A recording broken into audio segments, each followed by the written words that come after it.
$813,000.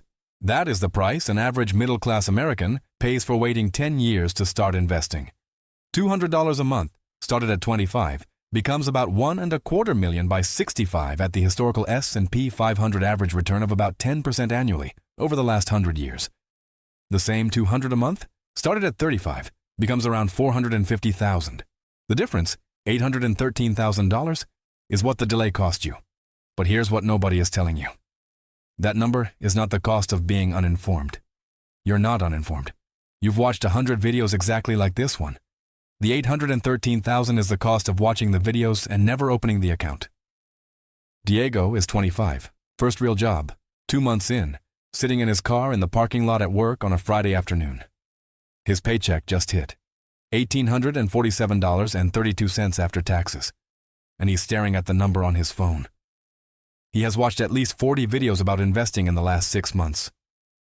Index funds, Roth IRAs, compound interest. He could explain dollar cost averaging to his coworker. He has not opened a single account.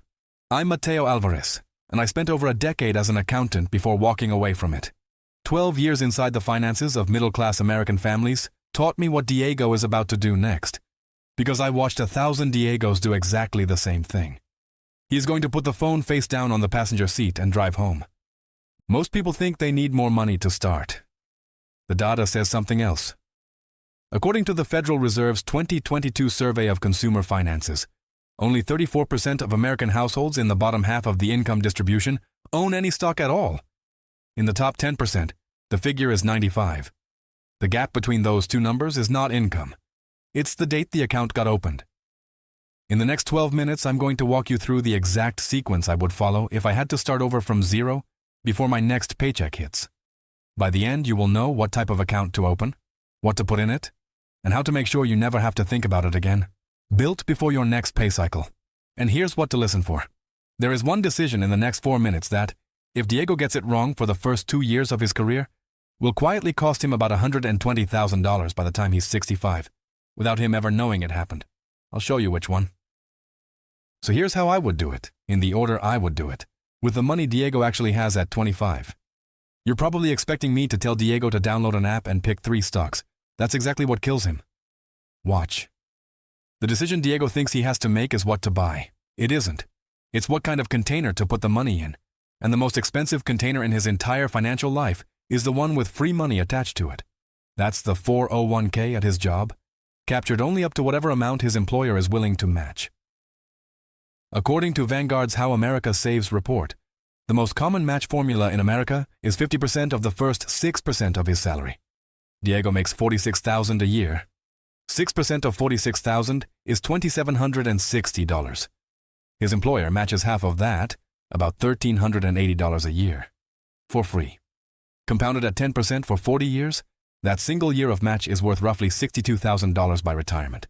2 years of skipping it is roughly $120,000 Diego will never see, gone before he ever bought a single share of anything. Stop. Read that twice. The number that cost Diego the most over 40 years is not the stock he picked or didn't pick. It's the form he didn't fill out the second week on the job. And almost nobody in his coworker group has signed up because the HR portal looks confusing and they keep telling themselves they'll do it next month. The next container is a Roth IRA. The IRS, in its 2026 contribution limits, announced in November of 2025, set the cap at $7,500 a year for someone under 50. Diego won't hit that ceiling. He doesn't need to. The Roth means he pays tax now, never again. Every dollar of growth, every dollar of withdrawal at 65, comes out of that account untouched by the IRS. For somebody 25 years old earning $46,000 a year and sitting in the 12% federal bracket, this structure is mathematically built for exactly his situation. Beyond those two, only after they're full, does a regular taxable brokerage account enter the picture. For Diego, that's years away. Now here's where 90% of new investors pick wrong.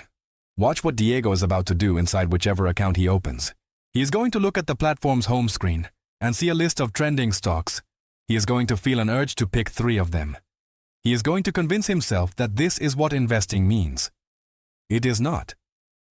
The single decision that builds the $813,000 I opened with is the choice to put the money into a broad market index fund, A single fund that holds shares of essentially every public company in the United States.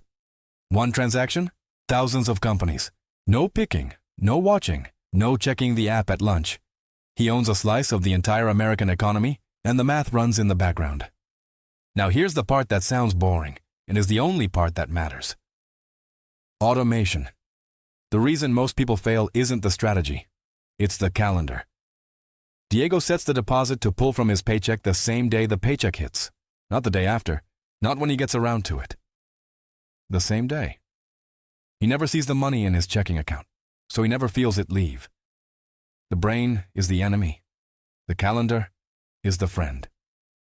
His coworker tells him to wait until the market drops. The S&P dropped 34% in March of 2020. By the end of 2021, it was up almost 26% on the year. The Diego who waited for the bottom didn't catch it. He missed the rally. The Diego who set up the auto deposit on a random Tuesday in March was buying every 2 weeks while the market was on sale and didn't even know it. Diego tells himself he'll start when he hits 75,000. The version of Diego at 30 making 75,000 has less invested than the version of Diego at 26, making 46,000 who started. I watched this exact pattern, in this exact order, repeat across hundreds of household budgets when I was inside the firm. This is where the $813,000 I told you about lives. Not in market timing, not in stock picking, in the gap between the version of you who set this up before payday and the version who didn't. Here's the part almost nobody warns you about. According to Dalbar Incorporated, a financial research firm that has tracked retail investor behavior for 30 years, the average individual investor underperforms the S&P 500 by more than 6% every single year.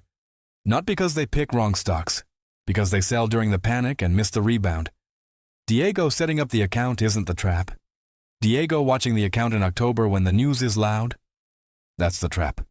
The system I just walked you through is built less to start him than to keep him from stopping.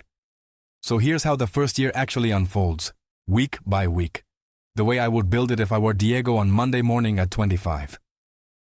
By the end of this week, Diego logs into the HR portal at his job and sets the 401k deferral at 6% of his paycheck.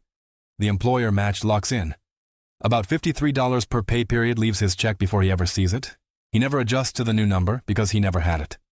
By the end of month 1, Diego opens a Roth IRA on a brokerage platform with no commissions, no minimums, and the ability to buy fractional shares. He links his bank. He sets a recurring transfer of $50 a month, not $200. 50. The friction killer. The Diego who tries to start at 200 quits in 3 months because the deposit pinches. The Diego who starts at 50 doesn't notice it left and ramps up later. By month 3, the auto deposit climbs to $75. Diego buys the broad market index fund automatically. He has not looked at the account. By month 6, he pushes it to 125. About 6 months in, the habit is now older than his memory of starting it. He still has not looked at the account. By the end of month 12, the deposit sits at $200. Diego has put about $1,500 into the Roth IRA over the year, plus another $2,700 into the 401k, plus the $1,380 employer match. The market did whatever the market did in 2026. He doesn't care because he didn't watch. By year 5, the combined accounts have eaten roughly $23,000 of Diego's contributions and turned them into something closer to $28,000 at average historical returns. The first time it stops feeling theoretical. He looks at the number and recognizes it as money. Real money. His money. And here's where most people give up because life happens. The car breaks down, the wedding, the baby. The Diego who pulls money out at year 7 loses the compound. The Diego who lets the calendar keep running, even at $50 a month during the hard year, holds the line. By year 10, the combined balance is around $55,000. By year 20, around $200,000. By year 30, around $600,000.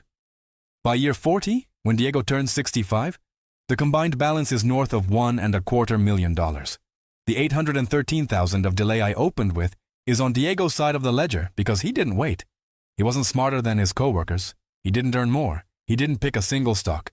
He filled out one HR form, opened one account, automated one transfer, and never touched it again. The Diego who told himself he'd start when he made more and waited until 35 to do exactly the same setup finishes at around $450,000. Same effort, Same monthly contribution, $813,000 apart on the day they hand in their badges. Diego is 25, sitting in his car in the parking lot at work on a Friday afternoon.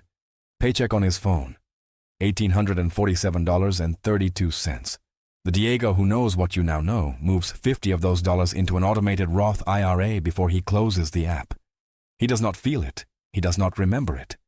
And 40 years later, that single $50 habit, repeated, is the $813,000 I opened this video with, sitting on his side of the table. You don't have a money problem. You have a start date problem. Fix the start date this week. Subscribe to this channel as the cheapest insurance policy you'll ever buy on your own family's future. The math is on your side once, then it compounds. The next video is the one that actually feeds this account. The exact paycheck routine. What hits the account, what gets pulled the same day, what gets ignored. That turns a $200 a month habit into a non-decision. Because the only thing harder than starting is not stopping.